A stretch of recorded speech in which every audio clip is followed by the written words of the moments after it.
এই মুহূর্তে সবকথে বড় খবর। কেন ভাই? আপনারা জানেন যে সামনেই বিধানসভা ভোট। আমাদের ফুরফুরা শরীফে পীরজাদা তোহা সিদ্দিকী চাচা যান আইএসএফের ভবিষ্যৎবাণী করে দিয়েছে। এই কারণে বলছি যে আমরা দেখেছি যে নওশাদের সিদ্দিকীর সাথে আব্বাস তোহা সিদ্দিকীর একটা ঘনিষ্ঠ সম্পর্ক, চাচা ভাইপো। আর শওকত মোল্লার সাথে ঘনিষ্ঠ ছিল, রাজনীতির তরফ থেকে ঘনিষ্ঠ ছিল, মিল মহব্বত ছিল। কেন আপনারা জানেন, আমি সবসময় কিন্তু মানুষের কাছে সত্যটা তুলে দিই। এই কারণে তো ভবিষ্যৎবাণী তোহা সিদ্দিকী করেছে। এই কারণে 2026-এ বিধানসভা ভোটে নওশাদ সিদ্দিকী ভাঙড়ে জয়ী হবে। লড়াইটা কিন্তু শওকত মোল্লার সাথে। কেন বলছি?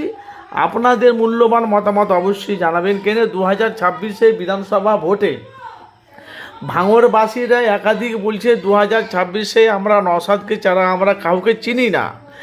আর এদিকে বলে দিয়েছে শওকত মোল্লাকে বলেছে তোহা সিদ্দিকী চাচা যান, যেহেতু এইটা আইএসএফের প্রার্থী হয়ে যে লড়াইটাই যে লড়ছে, যদি 2026-এ বিধানসভা ভোটে যদি নওশাদ সিদ্দিকী যদি জয়ী হবে। কেন?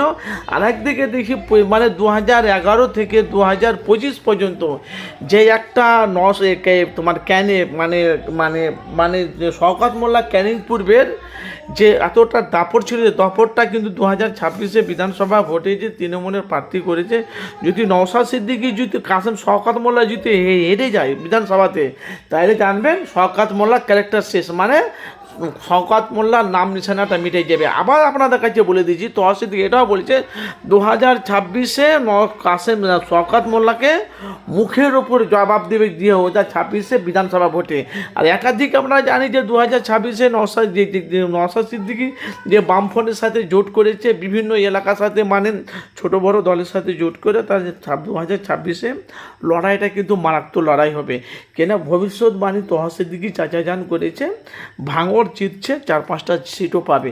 আপনাদের মতামত এই কারণে জানাবেন, যেহেতু 2026-এ দেখছি কিছু মুসলমানের ভোট এদিক ওদিকে মুসলমানের ভোট কাটবে। এই কারণে কাটবে, যেমন হুমায়ুন কবির দেখতে পাচ্ছি এখন হেলিকপ্টার নিয়ে ভোট প্রচার করছে।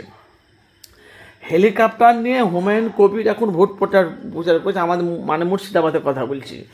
আর এদিকে নওশাদ সিদ্দিকী ক্যানিংপুরে ভোট প্রচার করছে। এই কারণে 2026-এ এটা 2026-এ যদি নওশাদ সিদ্দিকী যদি ভাঙড়ে জিততে না পারে, আপনারা জানবেন আইএসএফের কোনো অস্তিত্ব থাকবে না বাংলায়। আর ক্যানিং আপনারা দেখেন না, আমডাঙ্গাতে পীরজাদা কাসেম সিদ্দিকী ভাইজানকে তৃণমূলে প্রার্থী করেছে ক্যানিং আমডাঙ্গাতে। কেন? আপনাদের মূল্যবান অবশ্যই মতামত জানাবে। ভবিষ্যৎবাণী করেছে তোহা সিদ্দিকী, আপনাদের মূল্যবান মতামতকে অবশ্যই জানাবে।